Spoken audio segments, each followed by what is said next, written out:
Are you ready to learn from a fellow Filipina who has built multiple businesses herself on how to do it? Welcome to the 𝐂𝐨𝐲 podcast, where every Tuesday we take you into the journey of a lot of fantastic entrepreneurs, coaches, and a lot of people who have lived a life scaling themselves or their business. So if you are ready to ditch the grind, let's go ahead and scale you. Now, our guest today is someone I've been excited to interview on the podcast. She's an award-winning writer, public speaker, and entrepreneur. Her entrepreneurial journey started when she was 19, just graduated college, thinking that companies would fight over her. And she was very wrong about that. With a debate championship, a table tennis championship, and great grades, it made all the sense that they would. But turns out nobody wanted to hire a teenager. They found her risky, flippant, and too hyper. She eventually found her home in an ad agency where they accepted all kinds of misfits. She also started teaching marketing at a university, where then she started her gift shop and then her events company afterwards. Currently, she leads Proximity Outsourcing, a managed outsourcing company with offices in Davao, Playa del Carmen, and the US. Her biggest win is taking her outsourcing company from 0 to 7 figures in over little a year without spending anything on ads. So guys, please help me welcome our lovely, lovely guest today, Karla. Hey, Karla.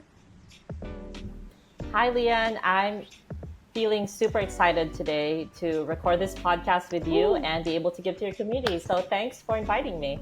Yeah, happy to have you. Very excited to have you too. So, your background is something that I resonate a lot with. So I would love to start there of like, how did you start your entrepreneur journey in the first place before we go into the multiple businesses part of it?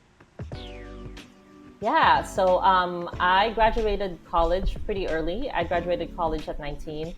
And to be honest, I felt really good about it. I felt that the companies would be fighting all over me and and that I would not have any problem getting a job. I graduated as the president of our debate team, and I had a marketing degree, and I was also an athlete. I played table tennis, and I was also writing for like our business departments like paper. So I had all these like wonderful things, like as stellar a resume as you can have as a college student. But because I was 19, it was really hard to get a job because like nobody wants to hire a teenager. And so the only one place that would take me was an ad agency. And I applied as a copywriter. They took me on, and it really helped me kind of learn a lot about marketing, advertising, copywriting, like being out there and doing it, aside from graduating marketing. So I did that, and then I think I only lasted 8 months in the job, or 10 months. And then I really didn't like being in an office. Suddenly they started saying that we need to have a dress code, because I was literally coming to work in flip-flops and jeans and a t-shirt. And I was like, well, you know what? I kind of don't like this. I don't like being told what to do. So I quit that job, and then I started freelancing. Because I was also a public speaker. I did emceeing. I emceed a lot of events, a lot of weddings. I also started a flower shop on the side, not because I know flowers and I have a talent. It's only because I sat with myself and I thought, what would be a great business to do that where I can get the payment in advance and I can get my profit in advance. And then it's also really easy to sell. I don't need to market a lot or to convince people to buy it. And most of all, it has great margins. And so I thought, let me start a flower shop. So that flower shop has been around for like 17 years now. It's one of my favorite businesses. We have 13 locations all over the country. And my emceeing gig made me start an events company. And that's been my business for also over a decade. I received an investment to move to Las Vegas to expand my events company. And honestly, my main and that business is still going right now. I just act as a strategist, but my team runs the events. We do events for really big companies in the Philippines, like Aboitiz Power, a lot of big brands like Sony, Coca-Cola, Starbucks. We work with all of these brands, and big nonprofits like United Nations. But in 2018, I realized, or 2017, when I first started traveling, the first country I went to was Sydney, Australia. Mm-hmm. And because it was the first country outside the Philippines that I was exposed to, I was so surprised learning how expensive the rest of the world is. Because all I knew was the Philippines, where you Mm-hmm. could get a meal for $2.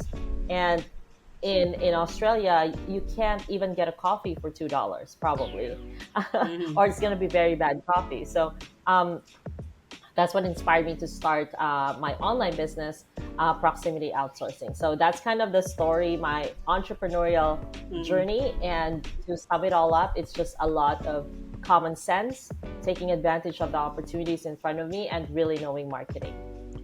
God, and I love a lot of things that you said there. And one is like, I find it funny. The benchmark of any blooming entrepreneur is like, I don't want to be told what to do. That's kind of like the like a personality trait that I think all of us share. Like, I don't want to be told what to do. I want to tell other people what to do. So I love that. Sorry, Exactly. yeah. So I love that you have a lot of these kind of very self-started businesses that you've done. A lot of the things that you're growing into. What was kind of the you give the flower shop, you had the events, and then of course your proximity. What was kind of the transition there of like when you started doing from the flowers to the events? Was it kind of difficult to kind of balance having the two, or because you kind of created systems for one or the other, and they were not really different businesses, but they were kind of different systems needed to be set up. It was a little bit easier. What was that transition looking like when you started the other business as you still had the flower shop? Yeah.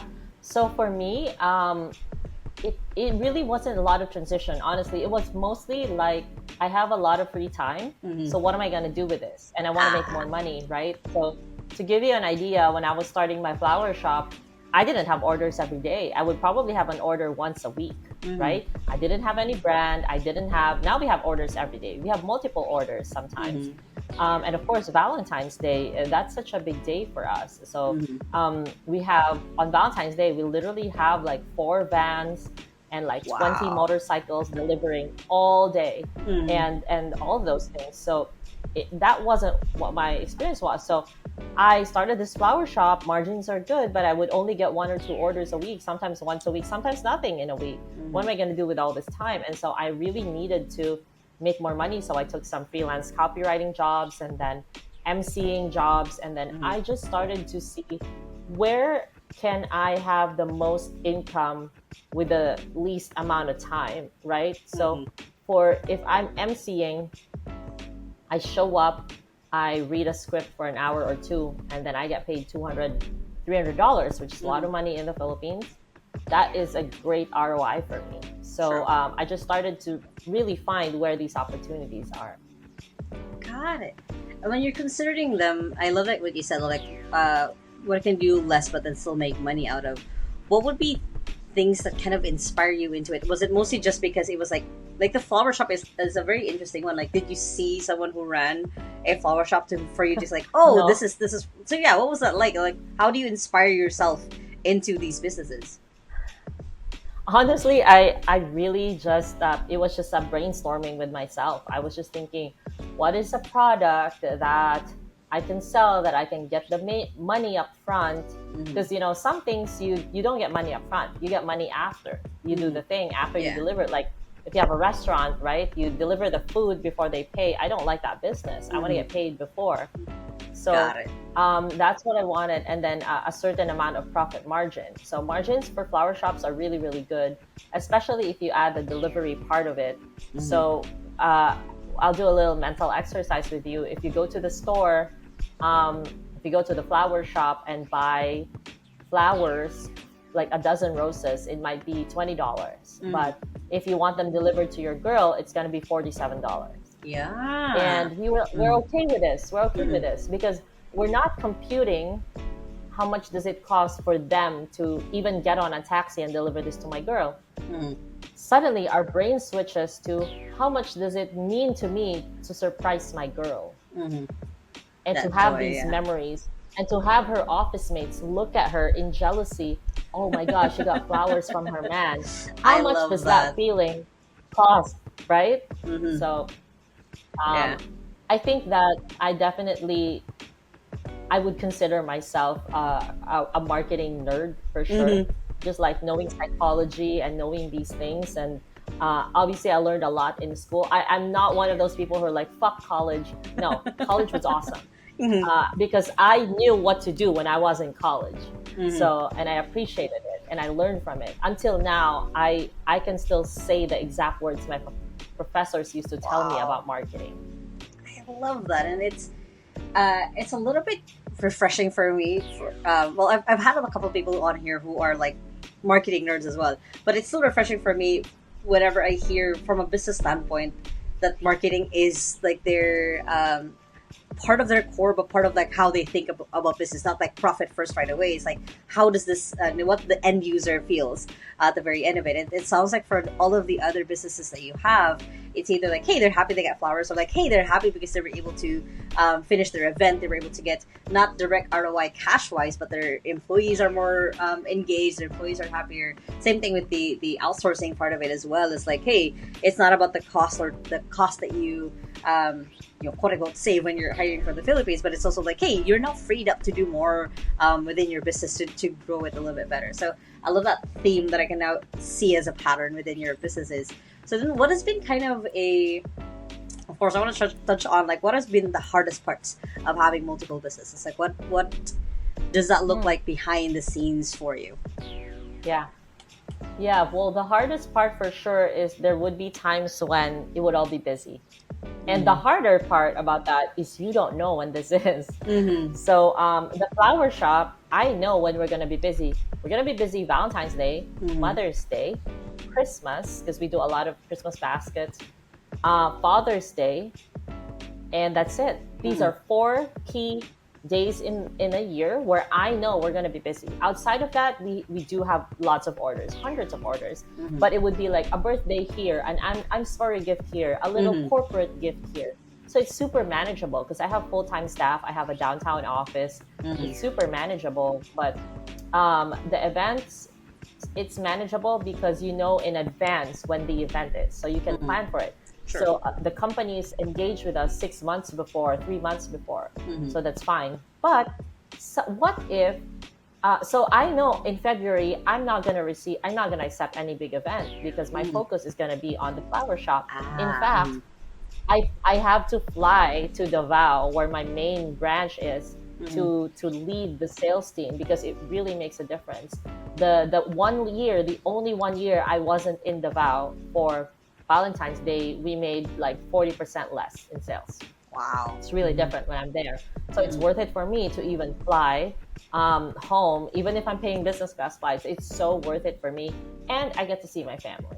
So there's that. In outsourcing, which I know you're also in the same business, sometimes you don't know that this month is going to be crazy. You don't control when your clients are going to expand and hire and when they're going to fire someone and they need a replacement. So I would say, how do I deal with it? I would say a lot of deep breaths and meditation and a lot of hiring smart people, I would say. True. I like the deep breaths. Well, for speaking of the people, then how do you then manage like that variety of teams and like even though they're kind of in different industries, it's still kind of making sure that they're all supported throughout all 3 businesses that you have at the moment. How do you support them in the best way? Yeah, so for me, it has to be clear what my role is in the company. So if I'm in the flower shop, I hardly spend any time on it unless it's Valentine's Day. So my role is the owner. And on Valentine's Day, I'm a salesperson.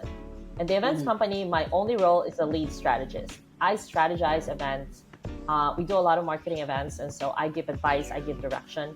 And then I have an operations manager. So you have to have clear roles. In the outsourcing company, my job is sales. So my job is to get seen, produce content, make sure that new people see my content every day, and a little bit of marketing. So because we do paid marketing now, we invested in SEO, we invested in ads, we invest in mastermind sponsorship, podcast exchanges. So for me to manage all of that investment, capital allocator, as they say, that's also my job in the business. And so my operations manager handles operations. My CSMs handle client success, so everyone has the role clear. I think something as easy as that would be so beneficial to any business. That's true. It's kind of having clear responsibility of like this is where I know I'm good at. This is where I can give value to you guys, so because I know what you guys can give value to. So that's perfect. I love that distinction. So then, for you, like I want to ask like a two-pronged question. One is how do you then de-stress? You said deep breaths. How do you then de-stress? And then the other way is like, how do you keep yourself kind of motivated through the busy times, through the overlap of all of it? Yeah, that's a good question. So for me, I started to really completely understand why I built my business. So in the past, my focus was money, especially when I hit my first 7 figures in the outsourcing company. It was such a milestone for me. Like, oh my God, I now own $1 million company. I feel like it changed something inside me. And then I got excited and I was like, well, let's go. Let's get to 2 million. Let's get to 3 million, 5 million, maybe 8 figures. And then maybe I'll sell it. And then, but then I realized I started, scaling and like spending a lot of money on things that will promise to take me to the next level financially. And I made a lot of mistakes because my focus, and then I was burnt out and I spent money on the wrong people, the wrong agencies, the wrong channels, because my focus was solely on making more money. So I got greedy without fully understanding what it was for. And that burnt me out. And honestly, I have a theory that it's really not a woman's best interest to be that burnt out and to be that money hungry. I think that as a woman, obviously, yes, if you have kids and if you're struggling, of course you have to be money hungry. But when you get to a point where you feel safe and secure and you feel cherished and you feel that you're a good manager of money, and especially if you have a partner who's also a good manager of money and you trust yourself, there is no rush to make a lot of money if you're living very comfortably. And so I was actually bummed last year, and I spent December being upset at myself because I didn't hit my financial goal for 2024. I was so upset. I felt stupid. I was like, why are these people dumber than me making more money? I had all these ugly thoughts, basically. Hashtag vulnerable moment. But then my friend gave me, hashtag real talk. And she was like, this goal in your head, this number goal, is just a made up thing. Like, you're obviously living very comfortably. You're in a happy marriage. You're healthy. So I have PCOS, and I always have to manage my symptoms. I know a lot of ladies might be listening to this and they have PCOS and they get discouraged and they feel like sometimes, honestly, having PCOS is like a full-time job just to manage your shit.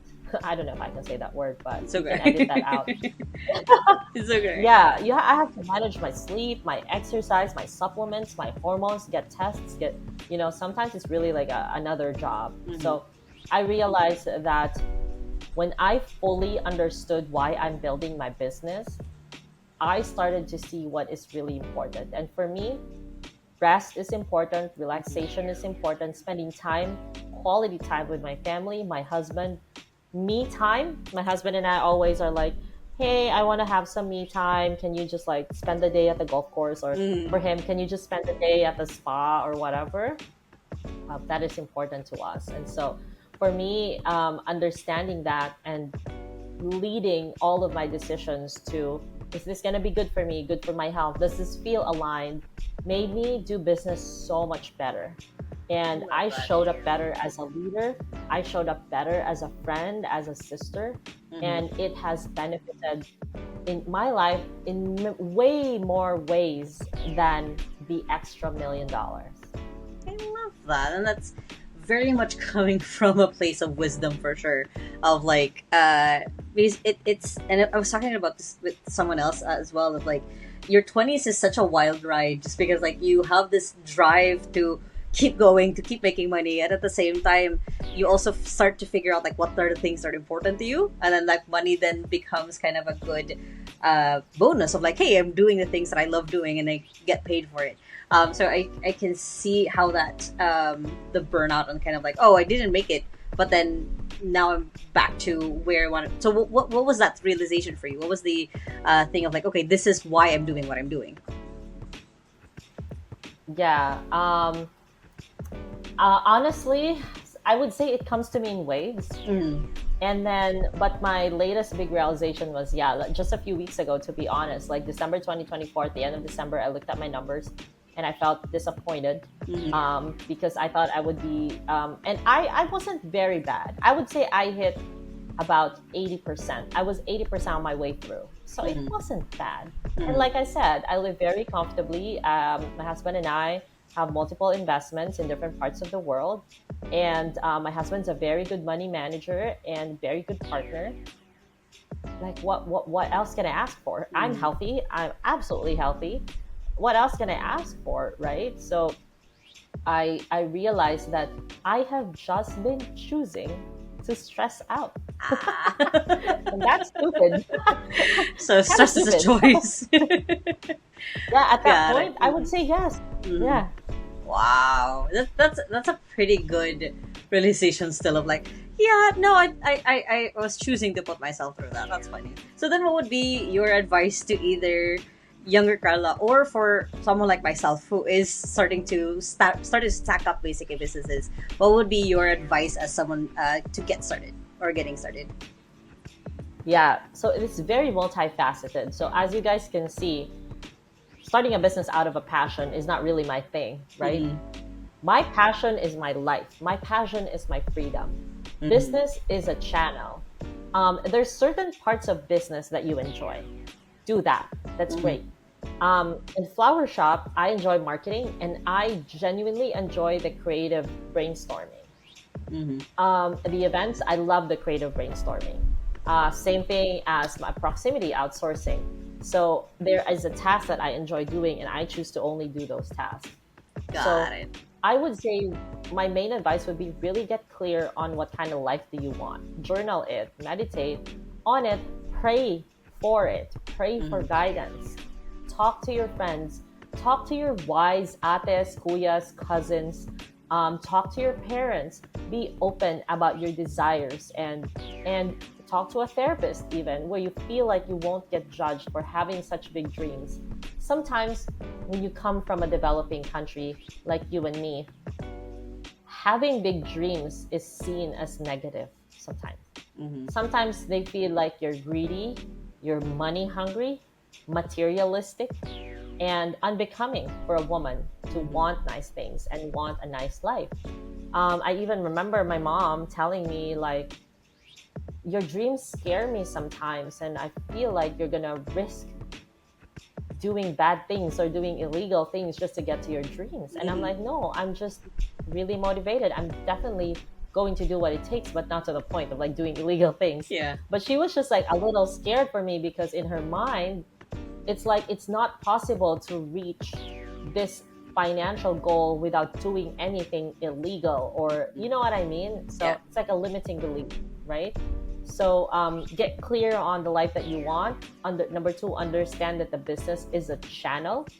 It doesn't have to be the thing that you want.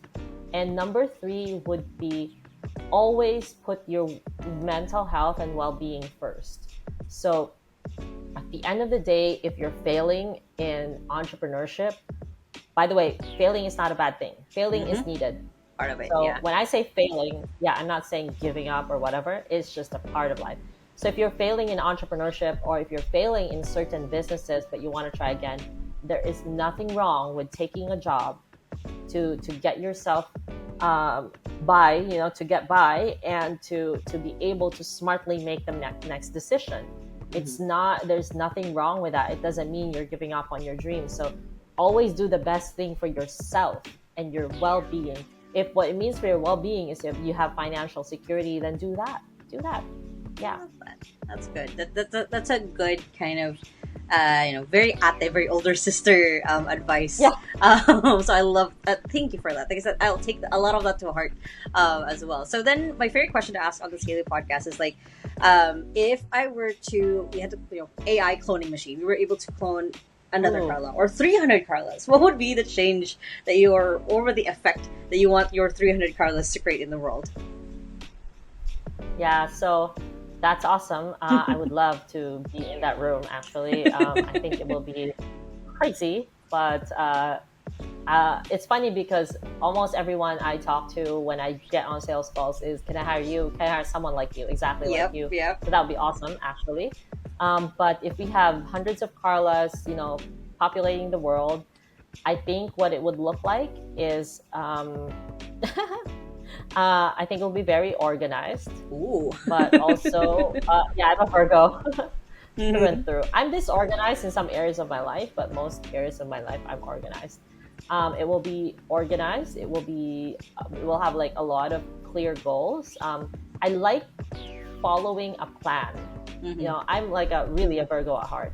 So, and I think that if I was also, I always think about this, like if I was a politician, what would I do? Or if I would open a nonprofit, what would I do? Mhm. I will definitely put a lot of effort and investment in upholding women and children and education mostly. I'm very passionate about that. So I used to be a teacher, I used to be a professor, and I had a lot of experience teaching. I love even like teaching my niece how to read and write. I love it. I love tutoring. Yeah, there's a lot. So I think my passion for education and my not just education, but like how do I explain this? But like the motivation to think better. That's what I would say. I love that. That's why I love reading and I love talking to my team. And I'll be like, what's your thought process? I always say that. So, like, okay, so this is the problem. Give me a solution. Because most people say, oh, I tell my team when they come to me with a problem, they should come with a solution. But I think that's not enough. You should ask them, what was your thought process so that you can coach them to think better. I'm a big believer of schools and how schools, when done successfully, will teach you how to think better. I think that's what we really go to school for, to learn how to learn and to learn how to think. And I think that would be my main mission. If I had all the money in the world, I would be back in education. I would be teaching at a university. I would be mentoring in any capacity. And to be completely honest with you, the narcissistic part of me and the ego part of me is, I love it when my students say, I succeeded because of you. Yeah. My ego just flutters. I love that. It's a pretty good feeling, and it's a pretty good vision of the role as well. And I love that you're leaning into the Virgo part. It's very much the organized. It's funny 'cause I have a lot of Virgos in my life. Like it's organized in a lot of the good ways, and disorganized in a lot of the not. It's not really not the importance. Like, oh, it's just like that's fine. That's gonna take care of itself. So I understand. Exactly. Yeah. Exactly. So I understand that part. Perfect. Well, thank you so much, Karla, for being on the 𝐓𝐫𝐿𝐵 podcast. How can people find you, get to know you, and follow you more on your journey? Yeah, so I share a lot of my journey on Facebook. So you can find me Karla Singson for my page, Karla Stefan Singson for my personal profile, a lot of more personal stuff. And of course on Instagram, Karla Stefan, 𝐂𝐲𝐿𝐴𝐿𝐴_STEFAN. I also share a lot of my day-to-day things there, stories, and thoughts about outsourcing. So Lian and I are in the same mission to help business owners grow fast and easy without headaches. And so I love talking to another sister in business, because I also know that just like me, she really cares about helping other entrepreneurs, because we are entrepreneurs. So I love that. And I love that you're doing this podcast, because it opens your minds to what else is out there and what else is possible for me. Perfect. Thank you so much, Karla, and I hope you have a wonderful rest of your day today. Thank you, Leah, and it's been awesome. Have a good one as well. I hope you guys enjoyed that episode with Karla. I really did. I do look up to her as kind of an older sister in this industry. I'm super excited and I'm super glad that she was able to come on to the 𝐓𝐫𝐿 podcast and share a lot of her own wisdom with you guys. Now, of course, if you guys are watching this on YouTube, make sure to hit the thumbs up button right there. Comment below any thoughts or questions you might have for myself or Karla. And if you still haven't yet, make sure to subscribe to the 𝐓𝐫𝐿 podcast. We're on season 3. We're putting out episodes every Tuesday with a lot of amazing minds and a lot of amazing people coming through. I hope you guys have a wonderful day and with that small steps matters. And I'll see you in the next episode. Bye!